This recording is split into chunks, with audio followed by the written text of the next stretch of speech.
and welcome to Rose Red Homestead, where we really focus on self-reliance, food security, and emergency preparedness.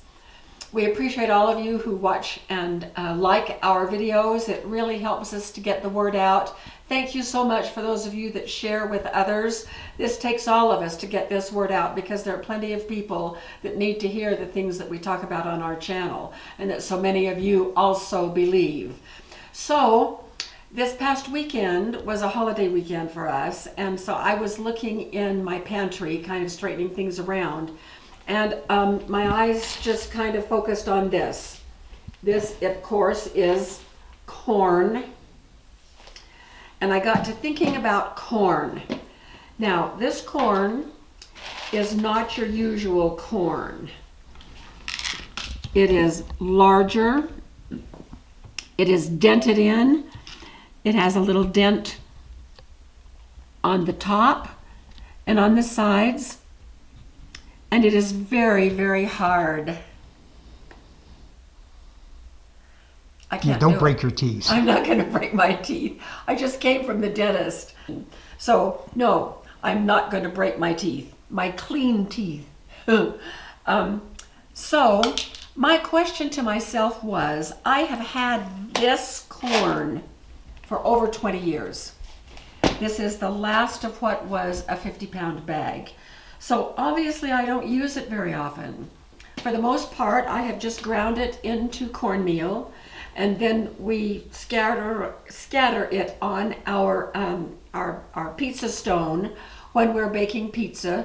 Sometimes I've dredged fish in it, and then I will also make a finer flour, cornmeal, and make cornbread. But that's about it. And that's all I've done for over 20 years. So, is it worth it to store this corn? Do I really want to buy another 50-pound bag and go to the trouble of storing it properly and then using it just little bit by little bit? I won't be alive in 20 years. My children will inherit it. So anyway, that sent me down a rabbit hole, and I began to read and research a whole lot about corn. And oh my goodness, the cut to the chase is most definitely I am going to get another 50-pound bag. And this time it will not take us 20 years to go through this. We will probably go through a 50-pound bag much faster, like within 2 or 3 years, because of the things that I have learned about this. Now, some people say, and they are correct, that humans have a difficult time digesting corn like this. And we do. And it is because the nutrition in this corn in particular, this is yellow dent corn, and I'll talk about dent corn in just a moment, has niacin locked up tighter than a drum chemically. Those chemical bonds are so strong that even processing it, cooking it, grinding it, eating it will not release those bonds. We need to release those bonds in order to free up the niacin so that we can have that nutrition for our bodies. So we're going to talk about how we're going to do that, not today, but in a future video. First of all, I want to talk about the types of corn and why this particular corn is so important. That different types of corn, the first is flint. Now, flint is a hard rock. So what do you imagine that flint corn is like? As hard as a rock, for sure.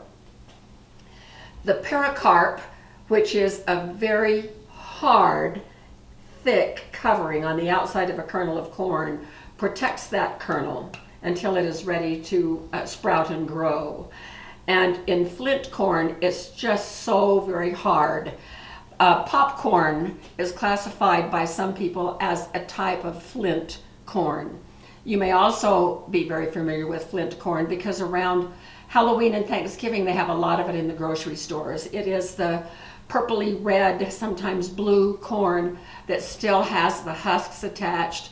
Mostly it's used for decoration, but there's a whole lot more that can be those can be used for. So it has quite a high starch content as well. Then there is dent corn. Dent corn is a little bit softer. That pericarp is still really hard here too. But the most corn that is grown in the United States is this yellow dent corn, and most of it is used for animal feed, but not all of it, because I can go to my favorite place to purchase things in bulk, which is Honeyville Grains in Ogden, Utah, and I can buy it in 50-pound bags, or at least I could buy it until COVID pretty much changed a whole lot of things, and they have not recovered. It is not in stock. It has not been in stock for quite a while, and I called them today to ask. I said, I'm almost out of corn. I need more. When are you going to be getting some more in? She said, we have no idea. And I said, in fact, you're out of stock of a whole lot of things that I usually buy. She said, yes, I know, and we try our best, and we do what we can. And I said, well, how long do you think that this is going to go on? And she said, we expect for about a year. But she said, we occasionally get a load of corn, so just keep trying back, and I'm going to. Price there was $70 for 50 pounds. So I went out and tried to find another source, and I found one for $58 for 50 pounds. I thought, woohoo! And then I looked at shipping, $75 to ship. So I deleted that one. I certainly do want some more of this yellow dent field corn. So after that, there is sweet corn. Sweet corn is the one that most of us are familiar with. It's the corn on the cob that we grow in our gardens.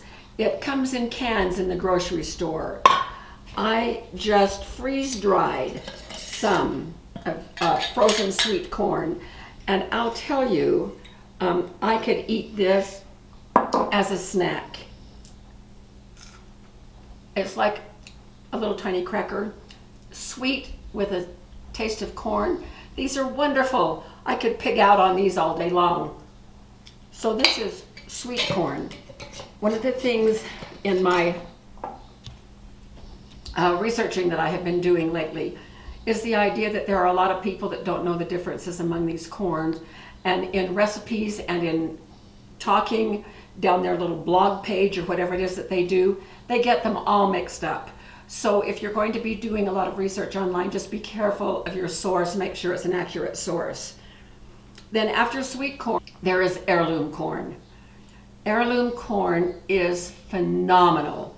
I'm going to put a link under the video of a website that has connections with a lot of small farmers in Mexico. Now in Mexico, they cannot genetically alter their seeds. It's against the law, so they don't. So in all of these small farms, they specialize in one type or another of heirloom corn. And you can buy it 55 pounds for $92. And I'm probably going to pick one of those and try that, because it's just beautiful what has happened and what has made heirloom corn so rare these days is that the huge agribusinesses have standardized everything, and it is easier for them to have their equipment that fits a certain size of corn, so they grow the same stuff over and over and over again and knock everything else off the market. But we can find those things if we really want to, and I'll put those links there. And then there is a corn that is especially made for flour. It is much softer. So what can we do with this corn? Well, the first thing that we need to do is to free the niacin.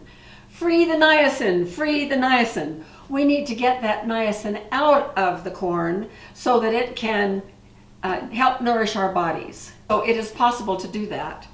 And folks in South America and in Mexico have been doing it for centuries.